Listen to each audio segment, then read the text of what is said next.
Kam bija jābūt vēl vienām nozīmīgām sacīkstēm karjerā, ko raksturoja elpu aizraujošs ātrums un bezbailīga braukšana, pārvērtās drūmā dienā, kas uz visiem laikiem mainīja Formula 1 gaitu.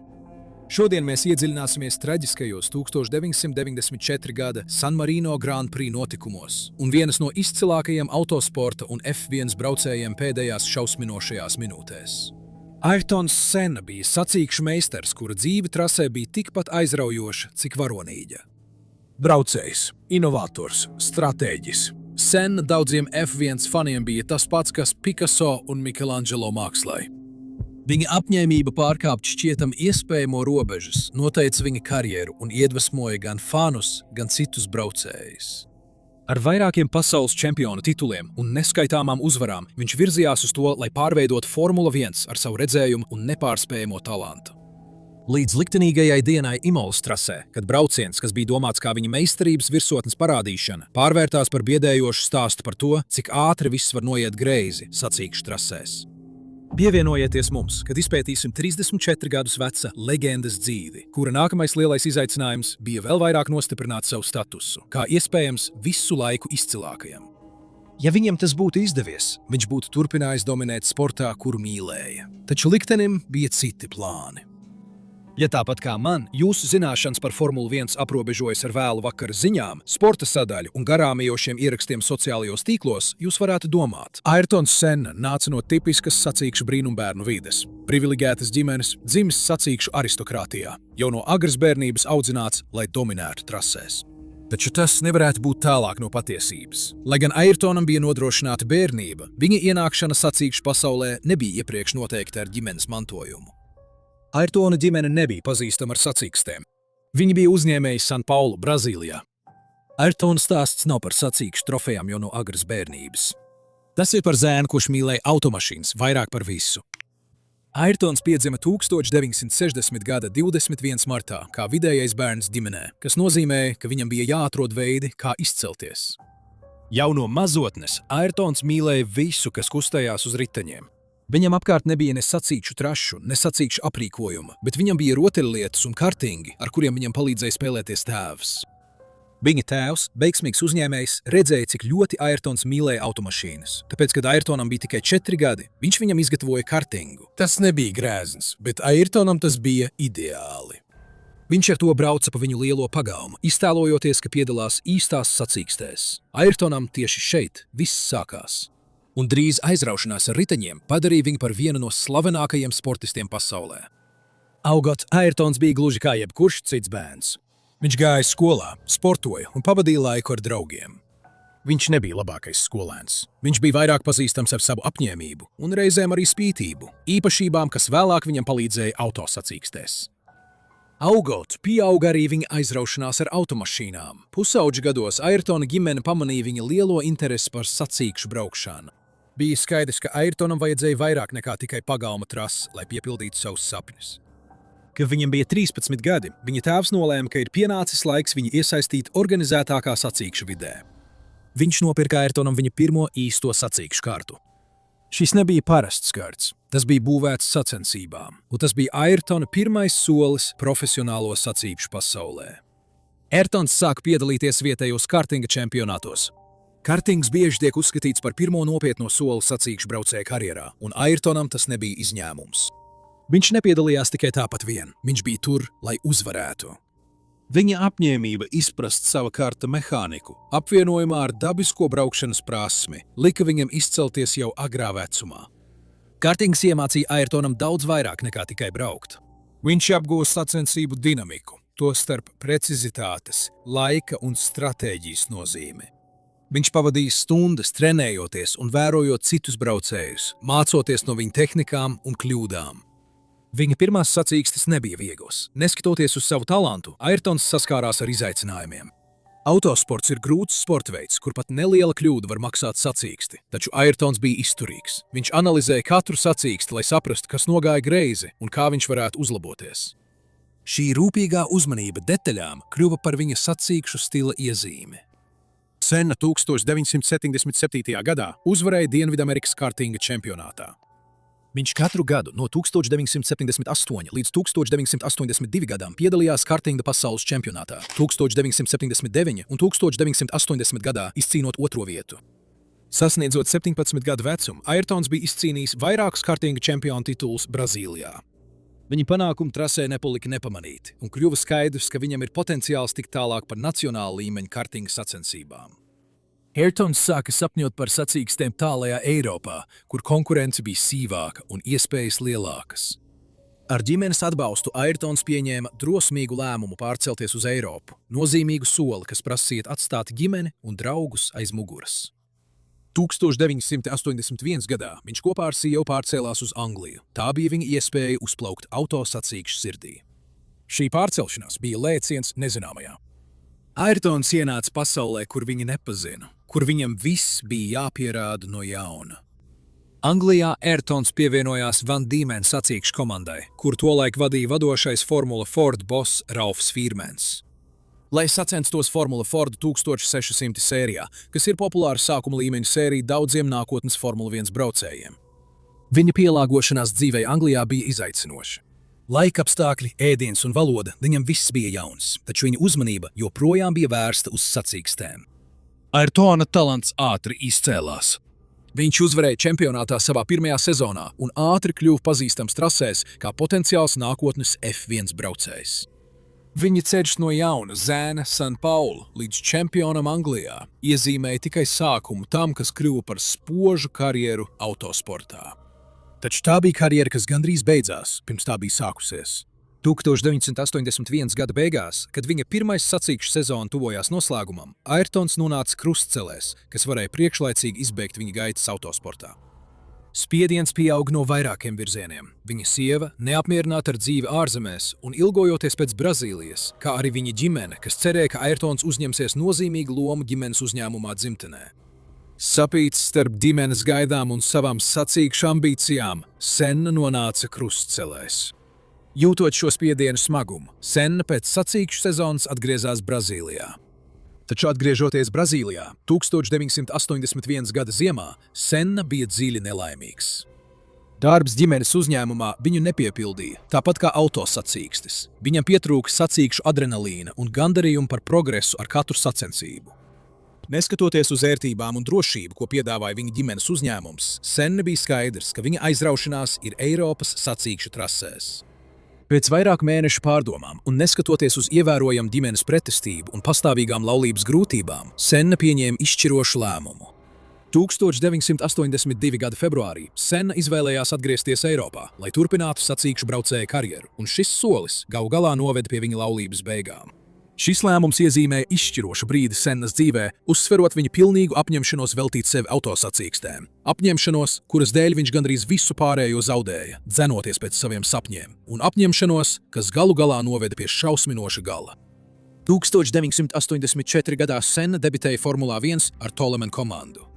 Tā nebija konkurētspējīgākā komanda trasē, tomēr Sennas izcilību nevarēja aizēnot.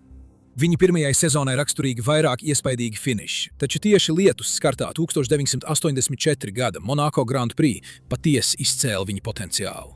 Bīstamos apstākļos Senna startēja no 13. pozīcijas, taču ātri apsteidza konkurentus un finišēja otrais. Daudzi uzskata, ka viņš būtu uzvarējis, ja sacīkstes nebūtu priekšlaicīgi pārtrauktas pasliktināto laikapstākļu dēļ. Formulas 1 spraigajā pasaulē cīņa ar laiku un konkurentiem ir nepielūdzama, ko raksturo precizitāte, prasme un tīrs ātrums.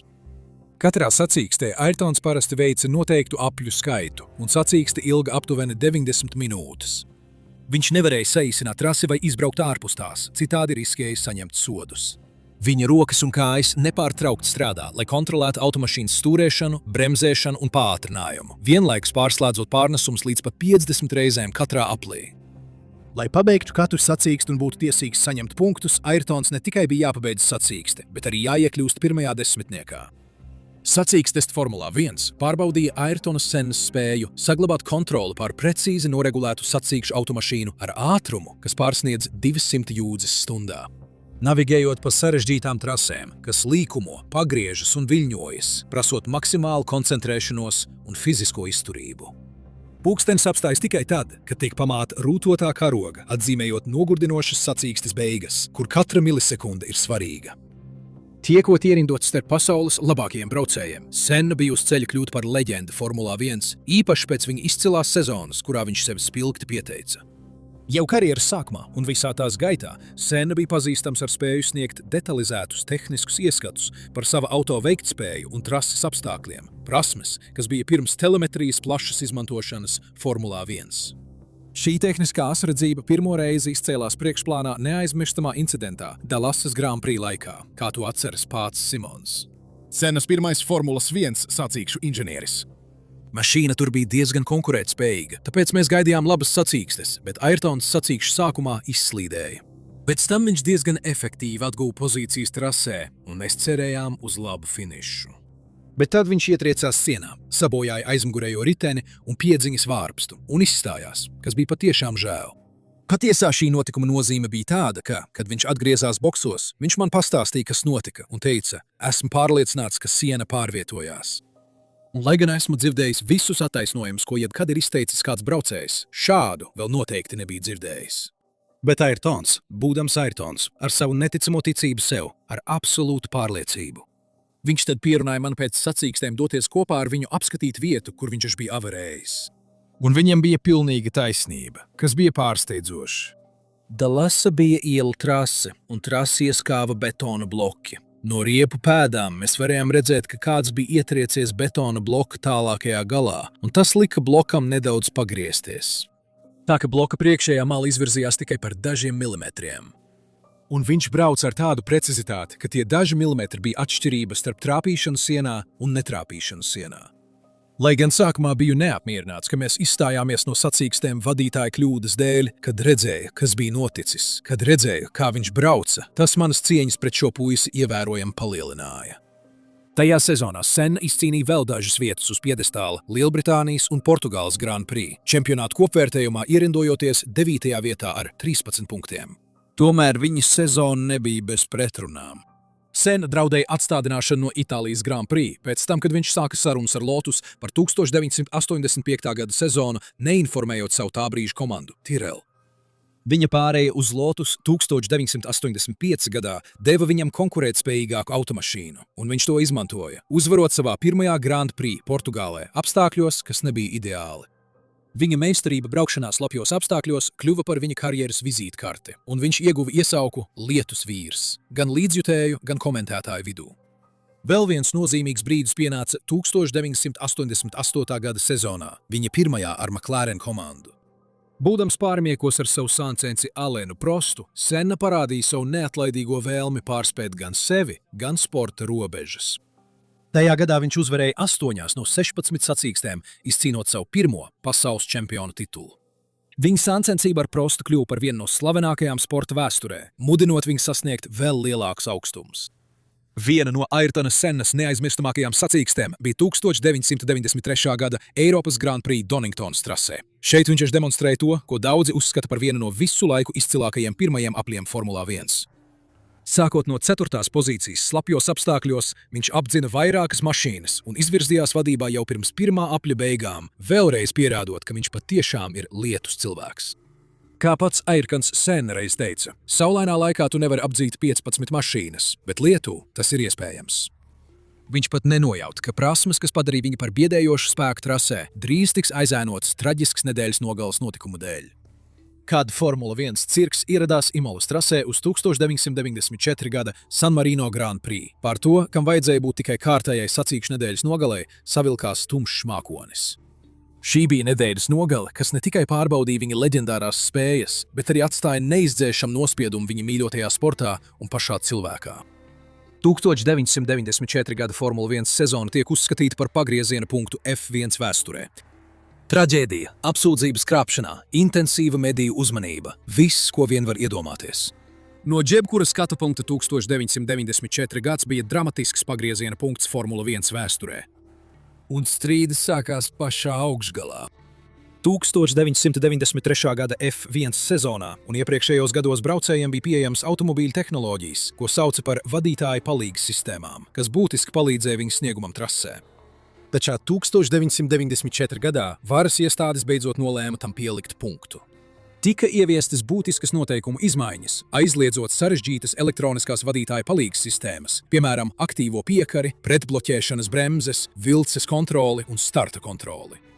Šīs palīgas sistēmas bija kļuvušas par neatņemamu sastāvdaļu autosporta virsotnē, uzlabojot braucēju sniegumu un transporta līdzekļu vadāmību. To pēkšņā neesamība iezīmēja atgriešanos pie tīrākas sacīkšu formas, kur lielāka nozīme bija braucēju prasmēm un mehāniskajām automašīnas iestatījumam. Iespējams, tas bija labi sportam, taču šīs izmaiņas nozīmēja, ka automašīnas bija ievērojami grūtāk vadāmas lielā ātrumā, īpaši sarežģītos līkumos tādās trasēs kā Imola. Braucēji un komandas saprotam bija nervozi. Tas nozīmēja, ka viņu automašīnas bija ne tikai grūtāk vadāmas, bet arī neparedzamākas. Intensīvā koncentrēšanās uz mehānisko saķeri un braucēju vadības darbībām radīja bažas par drošību, īpaši ņemot vērā Formulē 1 raksturīgo lielo ātrumu. Kad komandas ieradās San Marino Grand Prix, pēdukā valdīja saspringta spriedze. Imolas trase, kas pazīstama ar saviem lielā ātruma līkumiem un prasīgo izkārtojumu, bija agrīns pārbaudījums tam, cik labi braucēji un viņu mašīnas spēs tikt galā ar jaunajiem noteikumiem. Sarunas boksos un starp komandām bieži vien koncentrējās uz to, vai automašīnas šajos vienkāršotajos apstākļos ir pietiekami piemērotas un vai sports nav upurējis drošību, dzenoties pēc iespaidīguma. Visi gatavojās tam, kas ātri vien sāka veidoties par vienu no dramatiskākajām un nozīmīgākajām nedēļas nogalēm Formulas 1 vēsturē. Papildinot spriedzi, iepriekšējās dienas jau bija piedzīvojušas savu daļu drāmas. Nemierīgā nedēļas nogale sākās piektdienas treniņbraucienos, kad Rubens Barrichello, uzlacošā zvaigzne un Ayrtona Sennas protežē piedzīvoja šausminošu avāriju. Tuvojoties variante Bassa šikanē, Barrichello vadītais Jordāna lielā ātrumā zaudēja kontroli. Mašīna spēcīgi uztriecās apmalē, paceļoties gaisā. Tā apmeta kūleni, pirms ar spēku ietriecās riepu barjerās. Trieciena spēks tika daļēji absorbēts, taču mašīna tika sagrauta un kokpits palika atklāts. Kad medicīnas personāls steidzās uz notikumu vietu, viņi par laimi atrada Barrichello pie samaņas un, neskatoties uz savainojumiem, salauztu degunu un laustu roku, dzīvu un samērā labā stāvoklī. Viņa dzīvība nebija apdraudēta. Senna, ieraugot avārijas ierakstu, nekavējoties devās uz medicīnas centru. Viņš jūta lielu atvieglojumu, ieraugot, ka Barrichello ir dzīvs, taču šis incidents un tas, ka viņš gandrīz zaudēja savu protežē, viņu dziļi satricināja. Drūmā atmosfēra pastiprinājās nākamajā dienā, sestdienas kvalifikācijas sesijas laikā, kad atkal notika traģēdija. Austriešu debitants Rolands Ratzenbergs, cenšoties atstāt iespaidu tikai savā trešajā Formula 1 startā, piedzīvoja letālu avāriju, kas vēl gadiem ilgi meta ēnu pār autosporta sabiedrību. Ratzenbergs bija ātrā aplī, ieejot lielā ātrumā Vilnēva līkumā, kad viņa simtek priekšējais spārns, kas bija bojāts iepriekšējā aplī, salūza. Piespiedēja spēka zudums bija tūlītējs un katastrofāls. Viņa automašīna, nespējot pagriezties, turpināja taisni nobraukt no trases ar gandrīz 190 jūdžu stundā ātrumu un ietriecās betona sienā. Trieciena spēks bija postošs, un automašīna tika iznīcināta vardarbīgajā sadursmē ar barjeru. Ayrtons Senna, gatavojoties savam kvalifikācijas braucienam, nekavējoties tika informēts par negadījumu. Apstulbis, viņš pameta savu automašīnu boksu celiņā un devās uz avārijas vietu. Uz viņa sejas bija redzama drūma izteiksme. Vēlāk medicīnas centrā viņš pats savām acīm redzēja augstas ātruma sadursmes sektas. Ratzenbergera zaudējums, kolēģu un konkurenta vistīrākajā nozīmē, viņu acīm redzami ietekmēja. Sennam acīs bija redzams asars, kas bija rets lūzuma brīdis viņa parasti savaldīgajā ārienē, atspoguļojot skarbo realitāti par riskiem, ar kuriem viņi visi saskārās. Tiek ziņots, ka Senna to vakaru savu pēdējo uz zemes pavadīja dziļās sarunās ar tuvākajiem līdzgaitniekiem, pārdomājot sava sporta veida bīstamību. Ayrtonam Sennam bija ļoti pamatots iemesls uztraukties. Viņš tikko bija beidzis savu ilgadējo sadarbību ar McLaren, komandu, kuras inženierus viņš pazina un uzticējās, un ar kuru bija izcīnījis 3 pasaules čempiona titulus, lai pievienotos Williams komandai, citam vadošajam F1 konkurentam ar FW16. Šī jaunā partnerība solīja vairāk, vismaz uz papīra, gan sponsorējumos, gan prēmijās, taču pieredzējušais F1 pilots nejūtās mierīgs. Savā debijā jaunajā komandā tradicionālajos pirmssezonas testos Senna sacīja: "Man ir ļoti negatīva sajūta par braukšanu ar šo mašīnu un tās vadīšanu uz robežas un tā tālāk. Tāpēc man nebija neviena brauciena vai neviena apja, kurā es justos ērti vai kaut cik pārliecināts." Es jūtos neērti šajā mašīnā. Viss šķiet, ka nepareizi. Mēs nomainījām sēdekli un stūri, bet pat tādā gadījumā es jau prasīju vairāk vietas. Atgriežoties pie sacīkstiem Estorilā pagājušā gada septembrī, tagad viss šķiet daudz grūtāk. Daļēji tas ir tāpēc, ka nav elektronisko izmaiņu. Arī pašai mašīnai ir savas īpašības, kurās es vēl nejūtos pilnīgi pārliecināts. Tas padara tevi daudz saspringtāku, un tas rada stresu. Problēmas turpinājās sākoties sezonai. Ayrtons Senna piedzīvoja sliktāko sezonas sākumu savā Formula 1 karjerā. Viņš nepabeidza un neieguva punktus pirmajās divās sacīkstēs, kurās piedalījās, lai gan abās bija vadībā. Tādējādi, noskumis un nemierīgs, Ayrtons Senna devās uz Imolu, cerot pavērst veiksmi sev par labu. Viņš pat nenojauta, ka liktenis viņam bija sagatavojis daudz tumšākus plānus. Bija 1994. gada 1. maijs. Tajā liktenīgajā sacīkšu dienā, kad motori rūca zem Imolas saules, gaiss bija piesātināts ar gaidām un slēptu nemieru. Ayrtons Senna, vienmēr koncentrācijas un precizitātes iemiesojums, bija nostājies pirmajā starta pozīcijā. Viņa acis bija vērstas tālumā, prātā iespējams atskaņojot nedēļas nogales iepriekšējās traģēdijas. Viņa mašīnā bija Austrijas karogs, simbols, kuru viņš bija iecerējis izplest pēc uzvaras, lai godinātu sava drauga Rolanda zaudējumu tajā nedēļas nogalē. Iedegās zaļā gaisma, tika vicināti karogi, un pasaules elitārāko autosacīkšu mašīnu jauda tika atbrīvota. Senna uzreiz izvirzījās vadībā. Viņa Williams FW16 šķēla dzidro gaisu ar atmodinātas zvēra rēcienu. Tomēr tikai dažus mirkļus pēc sacīkšu sākuma izcēlās hauss. Viens no braucējiem, J.J. Lehto Benetton, noslāpa uz starta režģa, kļūstot par nekustīgu ankuru ātruma jūrā. Sekojošie mēģinājumi no viņa izvairīties sākās uzreiz un bija izmisīgi. Pedro Lamy, braucot no aizmugures ar Lotus, nepaspēja izvairīties un ar lielu spēku ietriecās Lehto nekustīgajā mašīnā. Atlūzes no viņu sadragātajiem transportlīdzekļiem kā šķembas lidoja gaisā, apbarot trasi un tribīnes. Hausa vidū skatītājus pašus skāra lidojošās atlūzes. Kad trasē izbrauca drošības automobīls, temps palēninājās līdz gliemeža gaitai, kas bija krasā pretstatā adrenalīna pilnajam Formula 1 ātrumam. Opel Vectra, drošības automobīls, pieticīgs savās spējās, vadīja dalībnieku grupu, taču tā nepietiekamais ātrums izrādījās būtiska problēma. Lēnais temps, ko tas uzstādīja, lika augstas veiktspējas sacīkšu riepām atzist un zaudēt spiedienu, kas ir bīstama situācija transportlīdzekļiem, kas paredzēti ekstrēmiem ātrumiem. Senna, vienmēr vērīgs un ārkārtīgi koncentrējies, nekavējoties pamanīja problēmu. Viņš uzsvērti māja drošības mašīnas vadītājam palielināt ātrumu. Viņa žesti bija redzami visiem skatītājiem – klusa, bet intensīva steidzamības un neapmierinātības izpausme. Kad sacīkstes beidzot atsākās 6. aplī, Senna nevilcinājās nemirkli. Viņš strauji pātrinājās. Viņa formula reaģēja ar tādu sparu, kā no būra atbrīvots dzīvnieks, atgūstot vadību un uzstādot traku tempu, lai atjaunotu riepu temperatūru un optimālo spiedienu. Bet, tuvojoties bēdīgi slavenajam Tamburello līkumam 7. aplī, līkumam, kas pazīstams ar savu prasīgumu un nežēlīgajiem pagriezieniem, notika nelaime. Viņa mašīna iespējams joprojām ietekmēta no iepriekšējām tempa problēmām vai kādas slēptas mehāniskas kļūmes, nespēja izbraukt līkumu. Tā vietā tā turpināja taisni ārpus sacīkšu trajektorijas ar biedējošu ātrumu, aptuveni 191 jūdze stundā. Ayrtons Senna cīnījās par kontroli, taču pat vienam no labākajiem braucējiem pasaulē nepietika prasmju, lai izvairītos no tā, kas tūlīt notiks. Dažu mirkļu laikā tas ietriecās betona aizsarga barjerā ar aptuveni 145 jūdžu stundā lielu ātrumu. Priecieciena spēks pie šāda ātruma bija katastrofāls. Sadusmes spēks izraisīja paniku visā trasē un skatītāju vidū. Mediķu komandas steidzās uz notikumu vietu ar izmisīgu cerību. Viņa pūles bija trauksmaina cīņa pret nežēlīgi tikšķošo likteņu pulksteni. Viņi centās izvilkt Sennu no vraka. Viņa automašīna bija skaudus apliecinājums avārijas nežēlīgajam spēkam. Ayrtons Senna kaut kādā veidā vēl bija dzīvs, un kamēr mediķu komanda izmisīgi centās viņu glābt, sāka rasties jautājumi. Kas lika pasaules klases pilotam zaudēt kontroli pār savu mašīnu? Galu galā bija skaidra diena, un Senna atradās vadībā savā 7. aplī, bez nevienas mašīnas blakus. Atkārtotā tiesas procesā Itālijas prokurori apsūdzēja Williams komandu par bojātu stūres kolonnu, kas salūza un padarīja automašīnu nevadāmu tikai dažas sekundes pirms sadursmes. Savukārt Williams apgalvoja, ka stūres kolonna salūza pēc avārijas un negadījumu izraisīja citi iemesli. Sennas komandas biedrs, pasaules čempions Damons Hills, uzskatīja, ka tieši vadītāja kļūda noveda pie automašīnas nobraukšanas no trases.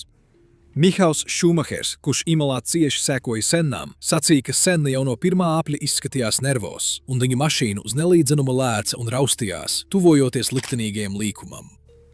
Taču neatkarīgi no tā, vai tā bija mehāniska kļūme, vadītāja kļūda vai neparedzēta apstākļi, Ayrtons Senna cīnījās par savu dzīvību. Telemetrijas dati vēlāk parādīja, ka Senna bija spiedis bremzes 2 sekundes pirms ietriekšanās betona sienā. Kad viņi viņu izvilka no automašīnas, viņa stāvokļa smagums bija acīm redzams. Viņš bija zaudējis gandrīz 90% savas dzīvības spēka. Tiek ziņots, ka detaļa, kas bija piestiprināta pie labā priekšējā riteņa, caurdūra viņa ķiveri un atstāja lielu iespiedumu pierē. Turklāt šķita, ka robaina statnes mezgla detaļa bija iekļuvusi ķiveres vizierī tieši virs viņa labās acis. Viņš bija guvis vairākus smagus ievainojumus, tostarp galvaskausa lūzumus, smadzeņu traumas un pārrautu deniņu artēriju. Sakarā ar viņas smago neiroloģisko stāvokli medicīnas komanda veica neatliekamu traheotomiju uz trases, pirms viņš tika nogādāts slimnīcā ar helikopteru. Attēlus, kuros Ayrtons Senna uz trases aprūpē neatliekamās medicīniskās palīdzības personāls, uzņēma Sennas draugs un autosprint fotoredaktors Angelo Orsi. No cieņas pret viņu šīs fotogrāfijas nekad nav oficiāli publiskotas. 2,5 stundas medicīnas komanda cīnījās, lai viņu glābtu, taču, kā vēlāk tika ziņots, tieši no trases trieciena rezultātā pret sienu tika bojāts viņa smadzeņu stumbrs, padarot to neaktīvu. Ayrtons Senna traģiski aizgāja mūžībā, savās pēdējās minūtēs kokpitā cīnoties par čempionu titulu sportā, kuram viņš bija atdevis visu. Sportā, kurā traģēdijas bija ierasta parādība, bet letāli gadījumi reti. Ayrtona Sennas traģiskās avārijas tūlītējās sekas atstāja Formula 1 un visu sporta pasauli dziļā šokā un sērās. Senna nebija tikai izcila personība autosporta pasaulē, bet arī nacionālais varonis Brazīlijā un iemīļota personība visā pasaulē. Formula 1 pasaules tūlītējā reakcija bija dziļas sēras un stingra apņēmība uzlabot drošības standartus šajā sportā. Pats Senna negadījuma raksturs, kas notika neskatoties uz jau esošajiem augstajiem drošības standartiem, kalpoja kā skarbs atgādinājums par neatņemamajiem riskiem, kas saistīti ar augstas ātruma sacīkstēm. Tas noveda pie tūlītējām izmaiņām drošības protokolos un drošības pasākumu pārvērtēšanas sacīkšu trasēs visā pasaulē. Nedēļās pēc traģēdijas vairākas Grand Prix trases veica izmaiņas, lai uzlabotu braucēju drošību. Tās ietvēra izmaiņas trases izkārtojumā, lai samazinātu lielā ātruma līkumus, kā arī uzstādīja modernākas barjeru tehnoloģijas, kas labāk absorbē triecienu. FIA, Formula 1 pārvaldes institūcija, arī ieviesa vairākus īstermiņa drošības pasākumus un sāka visaptverošu drošības standartu pārskatīšanu, kas nākamajos gados noveda pie būtiskākām izmaiņām noteikumos. Ayrtona Sennas nāve kļuva par katalizatoru vienam no intensīvākajiem drošības uzlabojumu periodiem Formula 1 vēsturē. Viņa avārija kopā ar Rolanda Ratzenbergera nāvi tajā pašā nedēļas nogalē iezīmēja pagrieziena punktu, kas noveda pie plašām reformām sporta drošības pieejā. Tas ietvēra arī Hans galvas un kakla atbalsta ierīces ieviešanu, stingrākus automašīnu sadursmju testu standartus, kā arī daudzus uzlabojumus gan automašīnu konstrukcijā, gan trases drošības standartiem, ar mērķi labāk aizsargāt braucējus. Traģiskā nedēļas nogale Imolā veicināja Grand Prix braucēju asociācijas atjaunošanu, kas tajā laikā bija neaktīva. Šī organizācija, kur vadīja braucēji, koncentrējās uz drošības standartu uzlabošanu un nodrošināja, ka braucēju viedokļi tiek uzklausīti diskusijās par sacīkšu apstākļiem un drošības tehnoloģijām. Kopš viņa traģiskās avārijas pagājušajās 10 gadēs, Ayrtona Sennas mantojums turpina iedvesmot un veidot Formula 1 pasauli. Viņa atdeve un prasmes ne tikai padarīja viņu par vienu no visu laiku izcilākajiem braucējiem, bet arī par katalizatoru nozīmīgiem drošības uzlabojumiem šajā sportā. Katrs jauns drošības pasākums, katra dzīvība, kas izglābta potenciāli katastrofālas avārijas laikā, katrs jaunais braucējs, kurš ienāk Formulā 1 ar sapņiem par izcilību, nes sev līdzi daļu Sennas mantojuma.